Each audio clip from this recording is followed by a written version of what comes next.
7ম অনুচ্ছেদে বলা হয়েছে প্রজাতন্ত্রের সকল ক্ষমতার মালিক জনগণ। কিন্তু পতিত পরাজিত বিতাড়িত ফ্যাসিস্ট চক্র জনগণের কাছ থেকে রাষ্ট্রের মালিকানা কেড়ে নিয়েছিল জনগণের সকল গণতান্ত্রিক রাজনৈতিক অধিকার।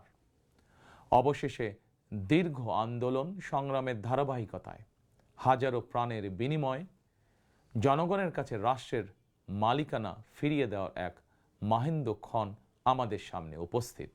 আগামী 12ই ফেব্রুয়ারি অনুষ্ঠিত হতে যাচ্ছে গণতান্ত্রিকামী জনগণের বহুল আকাঙ্ক্ষিত জাতীয় নির্বাচন। প্রিয় দেশবাসী, রাষ্ট্র, রাজনীতি এবং সরকারে জনগণের অধিকার প্রতিষ্ঠার এই শুভ সময় মহান আল্লাহর দরবারে শুকরিয়া আদায় করে আমি আপনাদের সামনে কয়েকটি কথা বলতে চাই।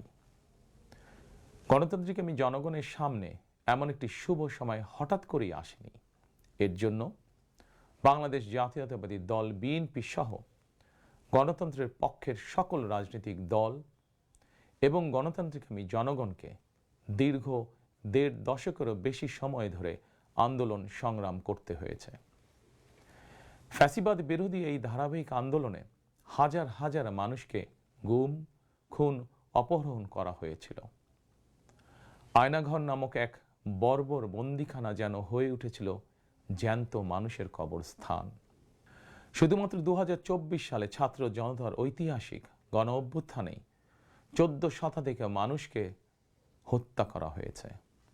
আহত হয়েছেন কমপক্ষে 30,000 মানুষ। বাংলাদেশের জন্মযুদ্ধ থেকে আজ পর্যন্ত দেশে গণতন্ত্র এবং মানুষের অধিকার প্রতিষ্ঠার জন্য বিভিন্ন সময় যারা শহীদ হয়েছেন তাদের মাগফিরাত কামনা করছি। যারা আহত হয়েছেন তাদের প্রতি জানাই গভীর সহানুভূতি এবং সহমর্মিতা। হতাহতদের শোক সন্তপ্ত পরিবারের প্রতি জানাই গভীর সমবেদনা। প্রিয় দেশবাসী, 1971 সালের স্বাধীনতা অর্জনের যুদ্ধ, 1975 সালের 7ই নভেম্বরের আধিপত্যবাদ ও তাবেদার অপশক্তি বিরোধী বাংলাদেশ, 90-এর স্বৈরাচার বিরোধী আন্দোলন, শাপলা চত্বরের গণহত্যা কিংবা সর্বশেষ 2024 সালের স্বাধীনতা রক্ষার যুদ্ধ, ইতিহাসের এমন প্রতিটি বাঁকে হাজারো লক্ষ মানুষ অকাতরে জীবন দিয়েছেন। একটি প্রাণের সমাপ্তির মধ্যে দিয়ে একটি পরিবারের স্বপ্ন ও সম্ভাবনা, আশা আকাঙ্ক্ষারও মৃত্যু ঘটে। এই মানুষগুলো কেন এমন অকাতরে জীবন দিয়েছিলেন? কি ছিল তাদের চাওয়া? কোনো কিছু দিয়েই মৃত্যুর প্রতিদান হয় না। তাহলে কি এত প্রাণের বিসর্জন বৃথা হয়ে যাবে? না, অবশ্যই বৃথা যেতে দিতে পারি না। আমরা যারা এখনো আল্লাহর রহমতে বেঁচে আছি, আমাদের উচিত সকল শহীদদের আকাঙ্ক্ষিত বাংলাদেশ প্রতিষ্ঠা করা। একটি ন্যায়ভিত্তিক, মানবিক, নিরাপদ, গণতান্ত্রিক বাংলাদেশ প্রতিষ্ঠার মাধ্যমে আমরা দেশ এবং জনগণের জন্য উৎসর্গকৃত সকল প্রাণের প্রতিদান দেবার চেষ্টা করতে পারি। প্রিয় দেশবাসী, বাংলাদেশ প্রায় 20 কোটি মানুষের জনবহুল দেশ। দেশের মোট জনশক্তির অর্ধেকের বেশি নারী। জনসংখ্যার 4 কোটির বেশি তারুণ্য, 5 কোটির বেশি শিশু, 40 লাখের বেশি প্রতিবন্ধী মানুষ, কোটি কোটি শ্রমিক, কৃষক। এই সকল শ্রেণী পেশার মানুষের আকাঙ্ক্ষা বাস্তবায়ন করতে ব্যর্থ হলে শেষ পর্যন্ত খোদ রাষ্ট্রযন্ত্রই দুর্বল হয়ে পড়বে। নাগরিকদের দুর্বল রেখে রাষ্ট্র কখনোই শক্তিশালী হয়ে উঠতে পারে না। জনগণের রাজনৈতিক এবং অর্থনৈতিক ক্ষমতা নিশ্চিত করা না গেলে দেশে ডেমোক্রেসি, ডেভেলপমেন্ট কিংবা ডিসেন্ট্রালাইজেশন কোনো কিছুরই টেকসই হবে না। আমি মনে করি জনগণের রাজনৈতিক ক্ষমতায়নের পূর্ব শর্ত নাগরিকদের সরাসরি ভোটের অধিকার প্রয়োগের মাধ্যমে স্থানীয় পরিষদের মেম্বার থেকে শুরু করে জাতীয় সংসদ সদস্য পর্যন্ত প্রতিনিধি নির্বাচনের ক্ষমতা অর্জন। প্রতিটি নাগরিকের হারানো রাজনৈতিক ক্ষমতা পুনরুদ্ধারের জন্য আগামী 12ই ফেব্রুয়ারি নির্বাচন একটি বড় সুযোগ। প্রিয় দেশবাসী, এই উপলব্ধি এবং বাস্তবতাকে সামনে রেখে দেশের নাগরিকদের রাজনৈতিক এবং অর্থনৈতিক ক্ষমতা নিশ্চিত করার লক্ষ্যে ইতিমধ্যেই বিএনপির নির্বাচনী ইশতেহার ঘোষণা করা হয়েছে। প্রতিটি সেক্টর এবং প্রতিটি শ্রেণী পেশার মানুষকে লক্ষ্য করে একটি স্বনির্ভর বাংলাদেশ বিনির্মাণের জন্য আমরা আমাদের পরিকল্পনা সাজিয়েছি। বর্তমান প্রজন্মের সামাজিক, অর্থনৈতিক, রাজনৈতিক অধিকার পুনর্বহাল এবং ভবিষ্যৎ প্রজন্মের জন্য একটি নিরাপদ মানবিক বাংলাদেশ প্রতিষ্ঠার লক্ষ্য নিয়েই চূড়ান্ত করা হয়েছে বিএনপির সকল পরিকল্পনা। বিশেষ করে দেশের সকল তরুণ তরুণী, বেকার জনগোষ্ঠী এবং নারীদের জন্য দেশে বিদেশে কর্মসংস্থান এবং কর্ম পরিবেশ নিশ্চিত করাই এবার বিএনপির প্রথম এবং প্রধান অগ্রাধিকার। আমি ইশতেহারে উল্লেখিত কয়েকটি বিষয় খুব সংক্ষিপ্তভাবে আজ আবারও দেশবাসীর সামনে তুলে ধরতে চাই। প্রিয় দেশবাসী, বেকার সমস্যা নিরসনের লক্ষ্যে ব্যাংক, বিমা, পুঁজিবাজার সহ দেশের অর্থনৈতিক খাতের সার্বিক সংস্কার, অঞ্চল ভিত্তিক অর্থনীতিকে চাঙা করা এবং শিল্প ও বাণিজ্যে দেশি বিদেশি বিনিয়োগ বৃদ্ধির মাধ্যমে দেশে বিদেশে 1 কোটি কর্মসংস্থান তৈরির লক্ষ্যমাত্রা নির্ধারণ করা হয়েছে। এভাবে পর্যায়ক্রমিকভাবে 1 কোটি কর্মসংস্থান তৈরির লক্ষ্যমাত্রা অর্জনের জন্য কয়েকটি সেক্টরকে বিশেষভাবে চিহ্নিত করে নতুন কর্মসংস্থান তৈরির উপায় এবং কর্মকৌশল নির্ধারণ করা হয়েছে। এরই অংশ হিসাবে দেশব্যাপী কারিগরি এবং ব্যবহারিক শিক্ষা প্রদানের মাধ্যমে বেকার জনগোষ্ঠীকে দক্ষ জনশক্তিতে রূপান্তরিত করা হবে।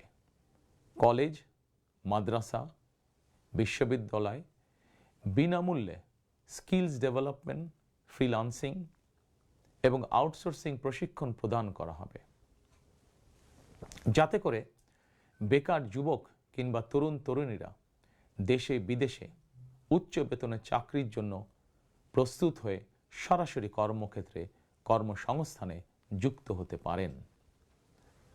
প্রতিটি অঞ্চল ভিত্তিক স্থানীয়ভাবে বিখ্যাত এবং ঐতিহ্যবাহী পণ্যের উৎপাদন এবং বাজারজাতকরণের জন্য বিশেষ উদ্যোগ নেওয়ার প্রস্তুতি রয়েছে। স্থানীয় কুটির শিল্প ও এসএমই খাত বিকশিত করার জন্য সহজ এবং স্বল্প সুদে ঋণ সুবিধা দেওয়ার পরিকল্পনা আমাদের রয়েছে। বৈশ্বিক ই-কমার্স প্ল্যাটফর্মের পণ্য রফতানির লক্ষ্যে বেসরকারি শিল্প সম্প্রসারণ ও কর্মসংস্থান সৃষ্টির সহায়ক উদ্যোগ নেওয়ার পরিকল্পনা নেওয়া হয়েছে।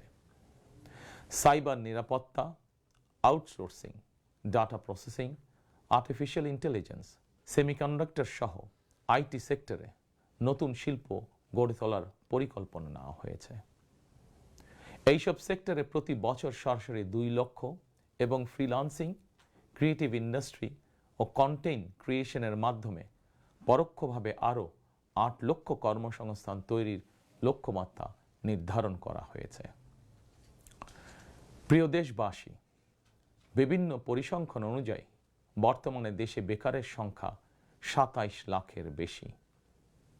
এর মধ্যে প্রায় 9 লক্ষ রয়েছেন স্নাতক ডিগ্রিধারী উচ্চশিক্ষিত বেকার। এদের মধ্যে প্রায় 22% তরুণ তরুণী কোনো প্রকার শিক্ষা, চাকরি ও প্রশিক্ষণে সম্পৃক্ত নয়। এই বিপুল সংখ্যক বেকারের অধিকাংশই 15 থেকে 29 বছর বয়সী। 12 ফেব্রুয়ারি নির্বাচনে জনগণের রায় বিএনপি সরকার গঠন করতে সক্ষম হলে বিএনপি শিক্ষিত তরুণ তরুণীদের জন্য 6 মাস থেকে সর্বোচ্চ 1 বছর কিংবা কর্মসংস্থান না হওয়া পর্যন্ত বিশেষ আর্থিক ভাতা প্রদান করার সিদ্ধান্ত নিয়েছে। আমরা মনে করি এই বেকার ভাতা হয়তো একজন শিক্ষিত বেকারকে সে উদ্যোগে কর্মসংস্থান সৃষ্টির ক্ষেত্রে সক্ষমতা অর্জনেও সহায়ক ভূমিকা রাখবে।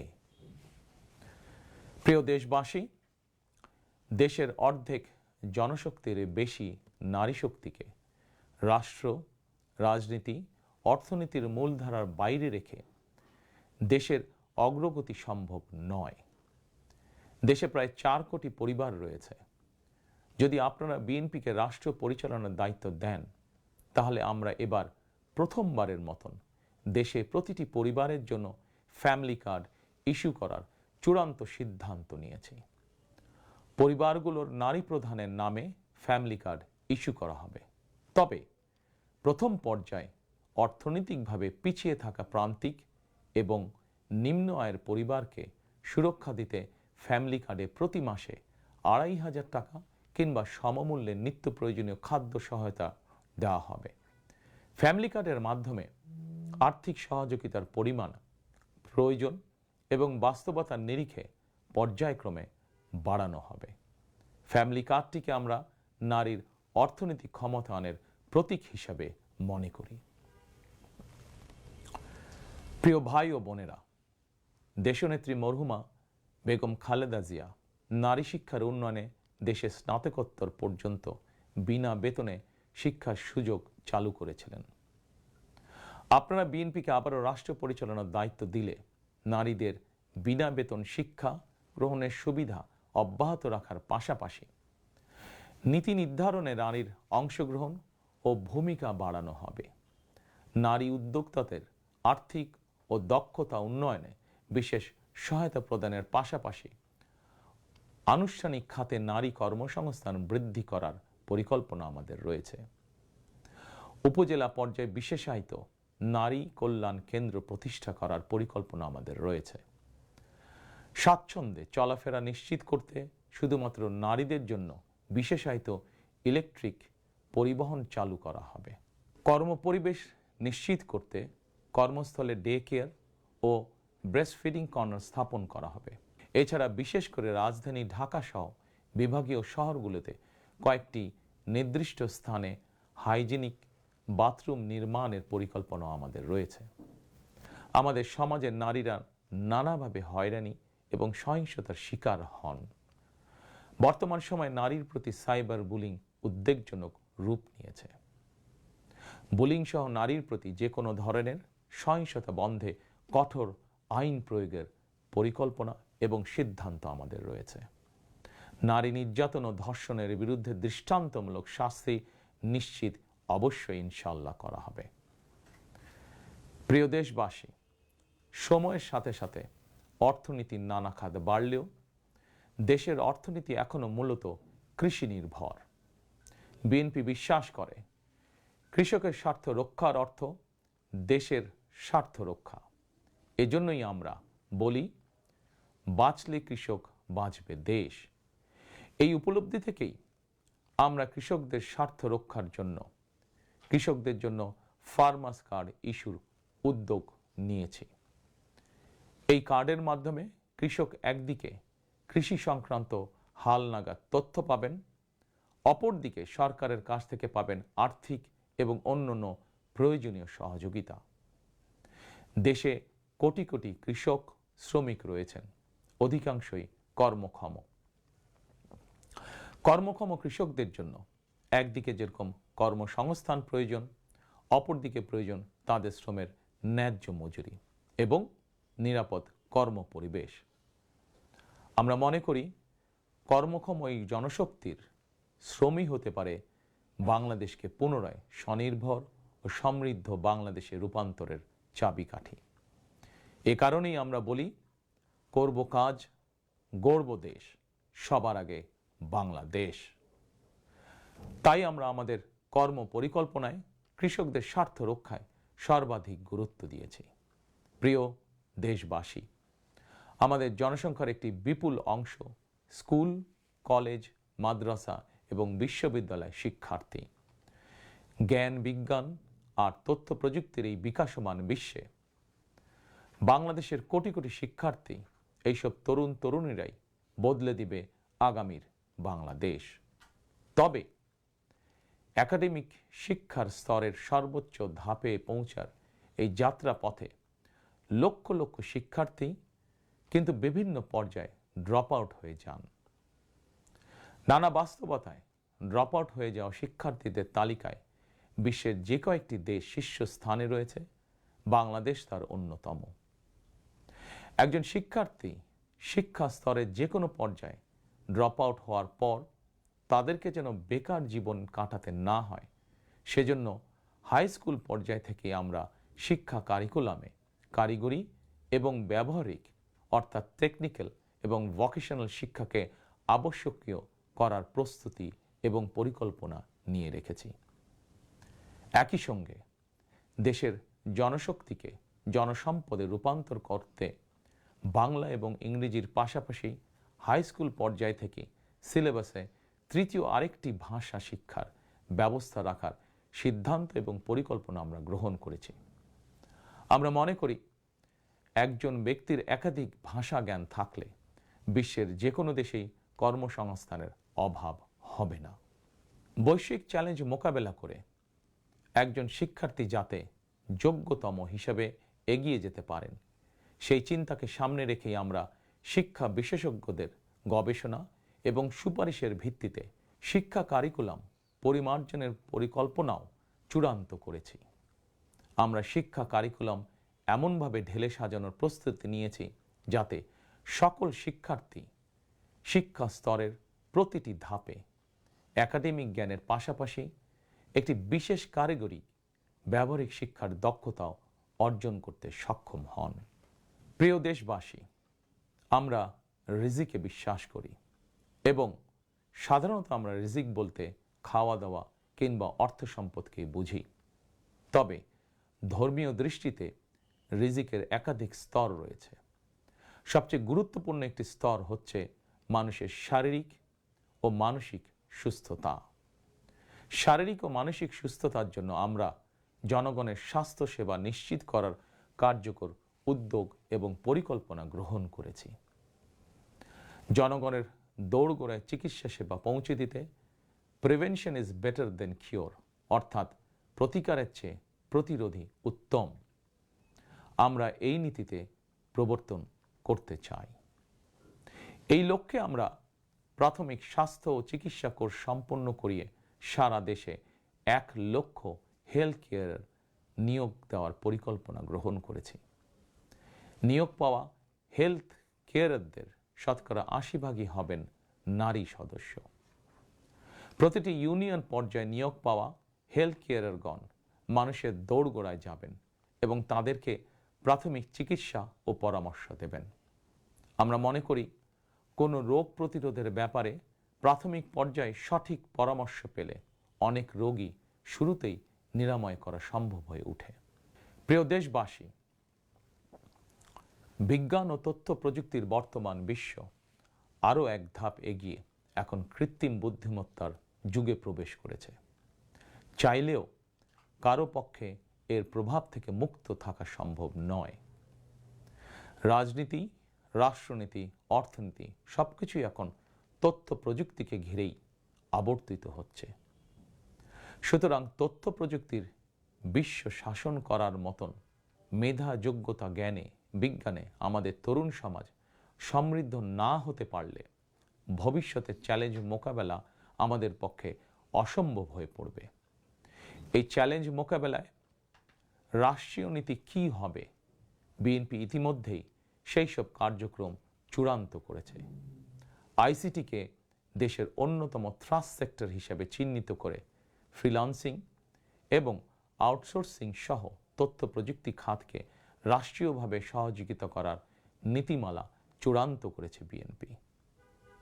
প্রিয় দেশবাসী, আপনারা জানেন সকল বাধা উপেক্ষা করে 2023 সালে ফ্যাসিবাদী শাসন আমলেই বিএনপি রাষ্ট্র মেরামতের 31 দফা উপস্থাপন করেছিল। এরপর প্রতিটি দফা কিভাবে বাস্তবায়ন করা হবে সেই বিষয়ে দেশে প্রবাসে বসবাসরত সংশ্লিষ্ট ক্ষেত্রে বিশেষজ্ঞদের সঙ্গে মাসের পর মাস আলোচনা করে কর্ম পরিকল্পনা বাস্তবায়নে প্রক্রিয়া এবং পদ্ধতিও চূড়ান্ত করা হয়েছে। প্রতিটি দফা বাস্তবায়নে ব্যয় নির্বাহের খাতও যথাযথভাবে চূড়ান্ত করা হয়েছে। কারণ আমরা মনে করি দেশ এবং জনগণের স্বার্থে কোনো শুভ উদ্যোগ নিলে সমস্যা হওয়ার কোনো কারণ নেই। বেগম খালেদা জিয়া রাষ্ট্রের টাকা দিয়েই বিনামূল্যে নারী শিক্ষার সুযোগ করে দিয়েছিলেন। প্রিয় দেশবাসী, আপনারা জানেন ফ্যাসিবাদের শাসন আমলে প্রতি বছর দেশ থেকে $16 বিলিয়ন পাচার করে দেওয়া হতো। এভাবে দুর্নীতি এবং টাকা পাচার আর অপচয় রোধ করা গেলে ফ্যামিলি কার্ড, ফার্মার্স কার্ড কিংবা বেকার ভাতা প্রদানের মতন ইতিবাচক উদ্যোগগুলো বাস্তবায়নের জন্য অর্থের সংকুলন অসম্ভব নয়। শুধু রাজনৈতিক সদিচ্ছার প্রয়োজন। জনস্বার্থে প্রতিশ্রুতি পূরণের রাজনৈতিক সদিচ্ছা বিএনপির রয়েছে। প্রিয় দেশবাসী, আমাদের সকল ওয়াদা বাস্তবায়নের জন্য আপনাদের দোয়া, সমর্থন, সহযোগিতা এবং ভোট চাই। প্রিয় দেশবাসী, জনগণ রাষ্ট্রের মালিক। জনগণ রাষ্ট্রের মালিক হলে রাষ্ট্রের সুযোগ সুবিধাও ভোগ করা জনগণের অধিকার। কিন্তু ফ্যাসিবাদ আমলে সকল সুযোগ সুবিধা সম্পদ জনগণের পরিবর্তে মাফিয়া সিন্ডিকেটের হাতে কুক্ষিগত ছিল। সুতরাং এবারের নির্বাচনের মাধ্যমে বিএনপি শুধু রাষ্ট্রের মালিকানাই নয়, জনগণ যাতে ন্যায্যভাবে রাষ্ট্রীয় সুযোগ ও সুবিধাও ভোগ করতে পারেন, বিএনপি সেটিকেও ইনশাল্লাহ নিশ্চিত করতে চায়। প্রিয় দেশবাসী, সমাজের প্রতিটি শ্রেণী পেশার মানুষের প্রতি লক্ষ্য রেখেই আমরা আমাদের আগামীর বাংলাদেশ গড়ার পরিকল্পনা সাজিয়েছি। আমাদের এই পরিকল্পনা থেকে সমাজের কোনো অংশই বাদ যায়নি। দেশে প্রতিবন্ধী প্রায় 40 লক্ষ মানুষের কল্যাণ নিয়েও আমাদের পরিকল্পনা রয়েছে। আমরা মনে করি প্রতিবন্ধী মানুষদের প্রতি শুধু পরিবার নয়, রাষ্ট্রেরও বিশেষ দায়িত্ব রয়েছে। আমরা সেই দায়িত্ব যথাযথভাবে পালন করতে চাই। বাংলাদেশে প্রায় 2 লক্ষ মসজিদ রয়েছে। এই মসজিদের কয়েক লক্ষ খতিব, ইমাম, মুয়াজ্জিম সাহেব রয়েছেন। জন্ম থেকে মৃত্যু পর্যন্ত এই মানুষগুলোর সঙ্গে আমাদের রয়েছে ধর্মীয়, সামাজিক, আত্মিক এবং আধ্যাত্মিক সম্পর্ক। এদের অনেকেই আর্থিকভাবে পিছিয়ে রয়েছেন। জনগণের রায় বিএনপি রাষ্ট্র পরিচালনার সুযোগ পেলে দেশের ইমাম, খতিব, মুয়াজ্জিম এবং একইভাবে অন্য সকল ধর্মের ধর্মীয় গুরুদের জন্য রাষ্ট্রীয়ভাবে আর্থিক সহযোগিতা ইনশাল্লাহ আমরা নিশ্চিত করতে চাই। প্রিয় দেশবাসী, পতিত, পরাজিত ও বিতাড়িত ফ্যাসিবাদ অপশক্তি দেশের সকল সাংবিধানিক এবং বিধিবদ্ধ প্রতিষ্ঠানগুলোকে অকার্যকর করে দিয়েছিল। প্রশাসনকে চূড়ান্ত রকমের দলীয়করণ করে ফেলেছিল। প্রশাসন পরিচালনায় বিএনপির নীতি হবে প্রতিটি সাংবিধানিক প্রতিষ্ঠান চলবে সাংবিধানিক নিয়মে। শাসন প্রশাসনকে দলীয়করণ নয়। প্রশাসনে নিয়োগ কিংবা পদোন্নতি হবে মেধা এবং যোগ্যতার ভিত্তিতে। জনপ্রশাসন সঠিক ভিত্তির উপর প্রতিষ্ঠিত হতে না পারলে আমাদের কোনো উদ্যোগেরই সুফল মিলবে না। আমরা ইতিমধ্যেই জনগণের সামনে উপস্থাপিত আমাদের দলীয় ইশতেহারে বলেছি, জনগণের রায় বিএনপি রাষ্ট্র পরিচালনার দায়িত্ব পেলে সরকারি কর্মকর্তা এবং কর্মচারীদের জন্য যথাসময়ে জাতীয় পে স্কেল ঘোষণা এবং বাস্তবায়ন করা হবে। প্রিয় দেশবাসী, বিশ্বের বিভিন্ন দেশে প্রায় 1.5 কোটি প্রবাসী বাংলাদেশির বসবাস। প্রবাসীরা অনেকেই বাংলাদেশে তাদের প্রিয় পরিবার পরিজন ছেড়ে বিশ্বের বিভিন্ন দেশে বসবাস করেন। বৈদেশিক আয়ের ক্ষেত্রে বাংলাদেশে গার্মেন্টস সেক্টরের পরই প্রবাসী বাংলাদেশিদের অবদান। কিন্তু দেশে প্রবাসীদের সুযোগ সুবিধা, সম্মান এবং মূল্যায়নের ক্ষেত্রে তাদের অভিযোগ দীর্ঘদিনের। দেশে বিদেশে প্রবাসীদের সম্মান, সুযোগ সুবিধা, সুরক্ষা, অধিকার নিশ্চিত করার লক্ষ্যে এবার আমরা প্রবাসী কার্ড প্রবর্তনের পরিকল্পনা গ্রহণ করেছি। এই কার্ডের মাধ্যমে দেশে প্রবাসীদের অর্থনৈতিক বিনিয়োগ সুরক্ষা এবং বিমানবন্দরে তাদের হয়রানি বন্ধ সহ কয়েকটি সুবিধা বিদ্যমান থাকবে ইনশাআল্লাহ। দক্ষ বাংলাদেশি শ্রমিক বিশ্বের কোনো দেশে কাজের নিশ্চয়তা বা অফার পেলে বিদেশে কর্মস্থলে যোগদানের জন্য তাদেরকে যাতে দেশে তাদের জায়গা জমি বিক্রি করতে না হয়, এজন্য রাষ্ট্রীয়ভাবে তাদেরকে সহজ শর্তে ঋণ সুবিধা দেওয়ার পরিকল্পনা আমাদের রয়েছে। প্রিয় দেশবাসী, বাংলাদেশের 90% বেশি মানুষ মুসলমান। মহান আল্লাহর দরবারে আমাদের সকলের একটাই প্রার্থনা, রব্বানা আতিনা ফিদ দুনিয়া হাসানাতান ওয়া ফিল আখিরাতি হাসানাতান ওয়া কিনা আযাবান নার। হে আল্লাহ, আমাদেরকে দুনিয়াতে কল্যাণ দাও, আখিরাতে কল্যাণ দাও, দোজখের আগুন থেকে বাঁচাও। শহীদ প্রেসিডেন্ট জিয়াউর রহমান সংবিধানে সর্বশক্তিমান আল্লাহর উপরে পূর্ণ আস্থা ও বিশ্বাস, এই কথাটি সন্নিবেশিত করেছিলেন।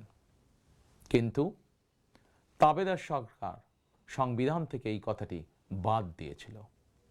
আল্লাহর রহমতে আগামী 12ই ফেব্রুয়ারি নির্বাচনে জনগণের রায় বিএনপি পুনরায় রাষ্ট্র পরিচালনার দায়িত্ব পেলে সর্বশক্তিমান আল্লাহর উপর পূর্ণ আস্থা ও বিশ্বাস, এই কথাটি সংবিধানে পুনরায় সন্নিবেশিত করা হবে ইনশাআল্লাহ।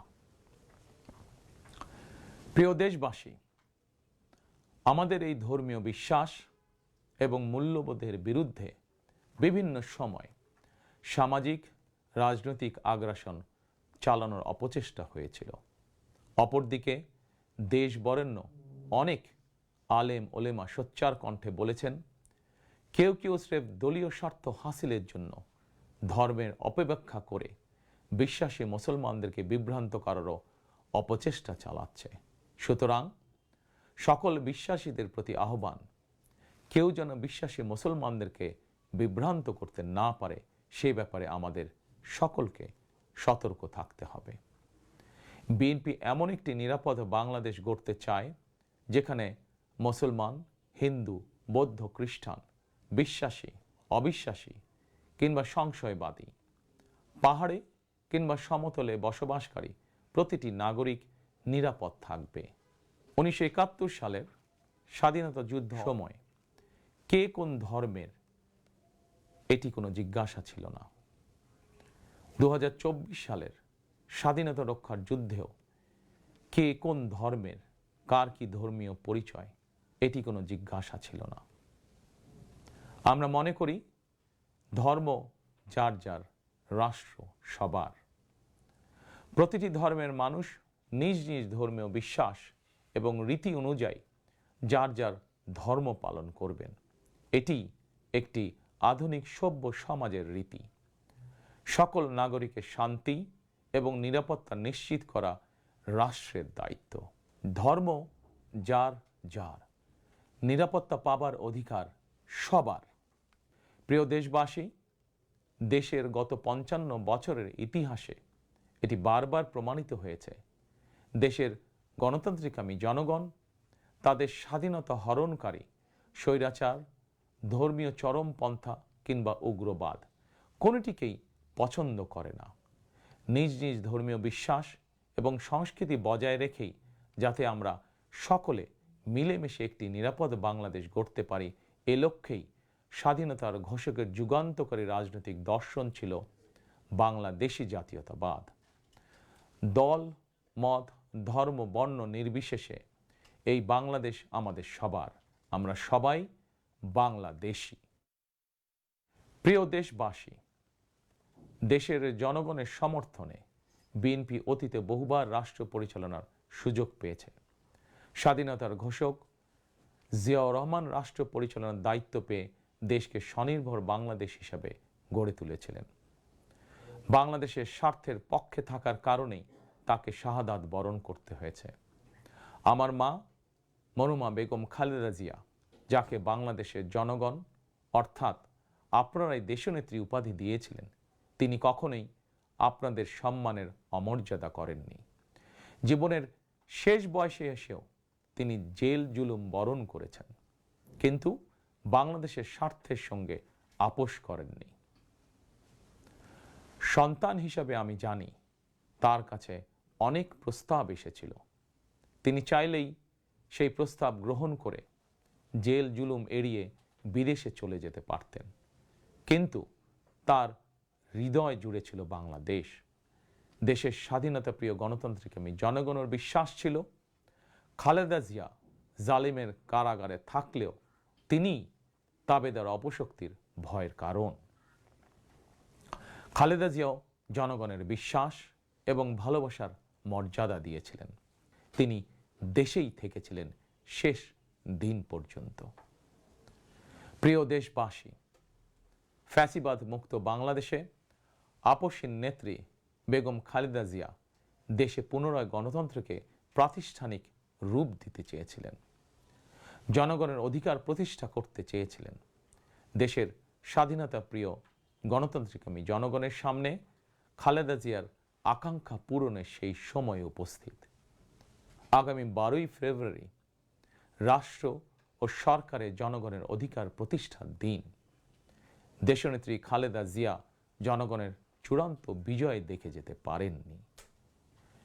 প্রিয় দেশবাসী, সারা দেশের সকল ছাত্র জনতা, কৃষক, শ্রমিক, রিক্সা চালক, গার্মেন্টস কর্মী, ফুটপাতের হকার থেকে শুরু করে শিক্ষক, সাংবাদিক, শিল্পী, বুদ্ধিজীবী, পেশাজীবী, শ্রমজীবী, সরকারি বেসরকারি চাকরিজীবী, ব্যবসায়ী কিংবা শিল্প উদ্যোক্তা এবং দেশের সকল মায়েরা, বোনেরা, সবার কাছে আমার বিনীত আবেদন, আপনারা যারা শহীদ জিয়াকে ভালোবাসেন, দেশনেত্রী বেগম খালেদা জিয়াকে ভালোবাসেন, স্বাধীনতা ও গণতন্ত্রকে ভালোবাসেন, আগামী 12ই ফেব্রুয়ারি জাতীয় নির্বাচনে আপনারা ধানের শীষকে বিজয় করুন।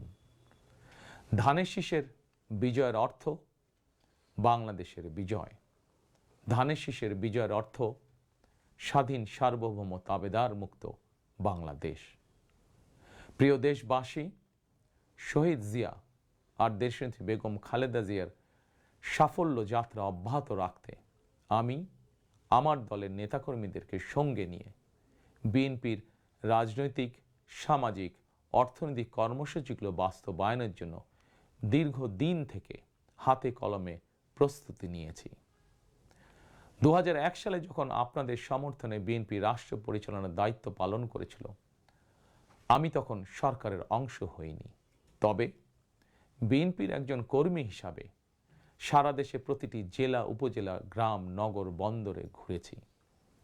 আপনাদের স্থানীয় সমস্যাগুলো, সম্ভাবনাগুলো জানার, বোঝার চেষ্টা করেছি।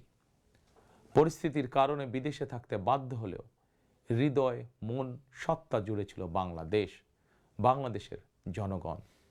আমি তাই বিদেশে অবস্থানকালীন সময়েও দেশের প্রতিটি এলাকায় আপনাদের সঙ্গে যোগাযোগ রাখার চেষ্টা করেছি।